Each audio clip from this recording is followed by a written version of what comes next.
Did you know that Indonesia has the fourth largest education system in the entire world? Currently, it has over 50 million students, 3 million teachers, and over 3 lakh schools. And these numbers keep growing every single year. But quantity and access to education does not mean that these children have quality education constantly. In recent times, Indonesia's education system has been in the limelight for its failing education system. So in today's video, we're going to look at Indonesia's education system in detail.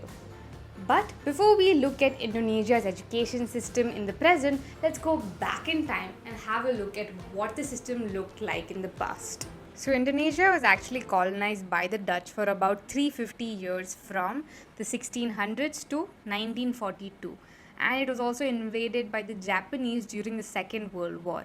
But as soon as they gained independence on the 17th of August 1945, the Indonesian government immediately decided to set up its own education system to develop a sense of nationality amongst its citizens and to decolonize the colonial mindset.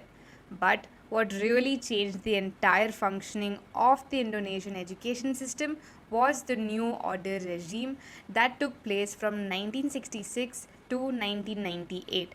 This was a turning point as during this time, Indonesia managed to accomplish one of the fastest school building initiatives in the entire world. From 1973 to 1978, the Indonesian government successfully constructed over 61,000 schools, which was the double of the number of schools that actually existed back then.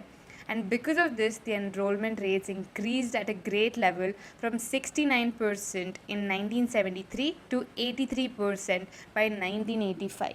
So now that we have understood the reason behind the quantity of schools in Indonesia, let's have a look at what the Indonesian education system looks like currently. Indonesia's education system has been under pressure for a long time. Many argue that its traditional ways of teaching are not suitable in today's creative society. Examination is not everything. It's just one thing that can evaluate the cognitive aspect of the children, but not the whole competence of the kid. Education falls under the responsibility of the Ministry of Education, Culture, Research and Technology, as well as the Ministry of Religious Affairs. But why does education fall under the Ministry of Religious Affairs? Well, that is because 88% of the population practices Islam. The ministry is responsible for supervising all religious schools. This aspect of their education system is criticized by many countries because it is said to bring about radicalism in the country, but that is a topic for an entire other video. Indonesia's argument is that the Islamic schools have only survived for so long as they are willing to be modernized to a certain extent. The basic structure is similar to secular state schools, but the curriculum is different. Apart from this religious angle, all children here are supposed to complete 12 years of compulsory education. They follow a 6-3-3 model where the children have to complete 6 years of elementary education, 3 years of lower secondary, and finally 3 years of upper secondary. After which they move on to higher education. And apart from the normal academic studies, children are also encouraged to take up vocational programs when they reach the upper secondary or high school level. There are two major highlights. One is that the system has created many inclusion programs for children with special needs at both a primary level and a secondary level. And the second major highlight is that all schools are made free so that it encourages children and parents to enroll their kids into these schools. And because of these efforts, the country has been able to hugely expand access to education. The primary school enrollment has been almost 97% and the secondary school enrollment is at 82%. Access to education is not equal to quality education. These huge enrollment numbers do not mean that the children here are having a positive learning outcome, which is why this system is facing major issues. According to the 2018 PISA rankings, Indonesian students are scored amongst the lowest in all three assessments: maths, science, as well as reading. Here are 4 probable reasons why they are failing to provide quality education. Number 1, teachers.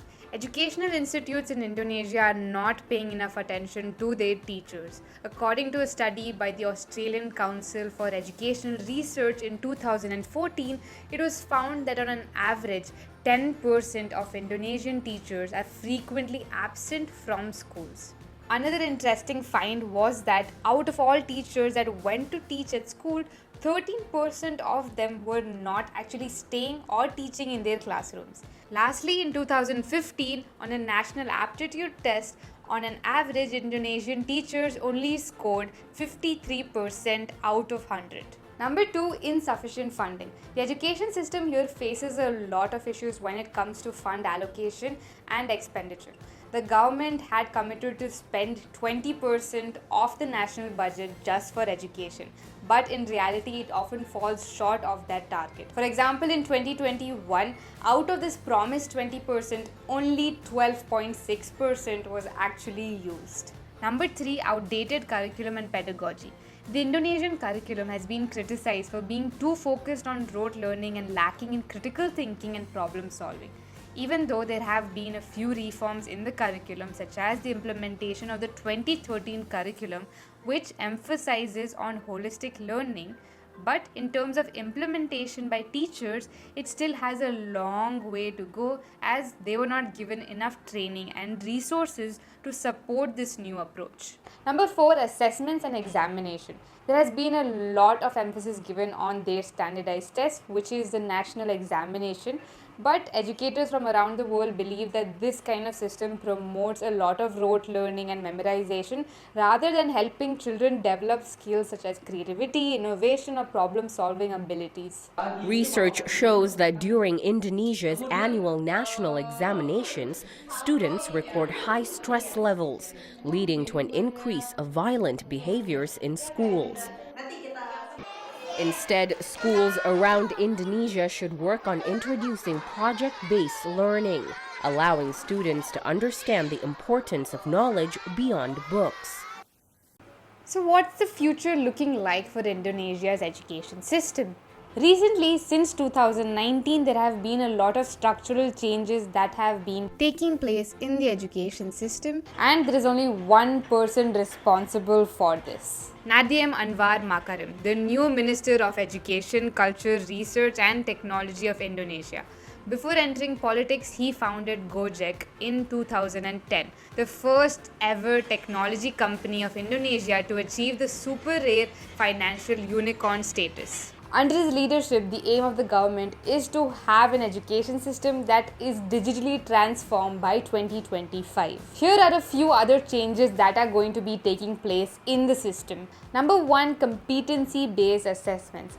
The national examinations that used to take place annually have been completely removed. This has been done so that a new form of assessment can be introduced that focuses on more important and deeper aspects like evaluating character development and assessing basic literacy, comprehension, and numeracy instead of simply testing children's ability to just memorize certain topics. Number 2, Curriculum Merdeka. This new national curriculum also means independent curriculum, and it has been introduced to improve learning outcomes in children. This curriculum has been designed to be much more flexible than the previous one, so that the whole point here is that teachers and students both have the freedom to experiment to make learning more engaging and relevant. So rather than just rushing to finish the portion, teachers are able to have the free time to teach what they want in the way that they want.